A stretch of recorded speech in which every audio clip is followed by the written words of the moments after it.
Thank you for tuning into Abundant Moments. One of my favorite books in the Bible is the book of Philippians. And it's only 4 chapters, 4 short chapters. It's in the New Covenant, New Testament. And the Apostle Paul wrote it. And Philippians to me is just amazing because Paul gives us so much insight as to how to live victorious here every day in our life. He talks about letting go and pressing on. He talks about trusting in the Lord. He talks about learning to be content and so many wonderful things. And to me, the amazing thing about this is he wrote this from a jail cell, not at a resort somewhere. Things weren't going well in his life at the time, but yet he knew to trust in the Lord and he knew things would change. Well, one thing that he did say also that is so important, he said, rejoice in the Lord always. And again, I say rejoice. When we learn to rejoice in God, when we learn to rejoice in the Lord and Jesus Christ, then we see our lives are more peaceful. Joy, as Nehemiah lets us know, is our strength. We continue to have strength even in difficult times.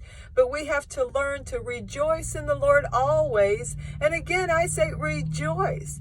You can look back to the Old Covenant, to Habakkuk. And Habakkuk records and he says, though there's no figs on the vine, though there's no animals in the stall, he said, I am going to rejoice in the God of my salvation.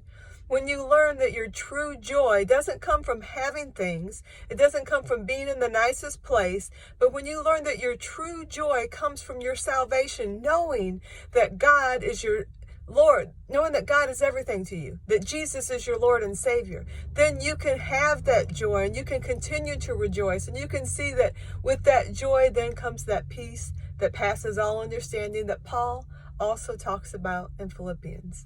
So I want to remind each of us today, let's rejoice in the Lord always.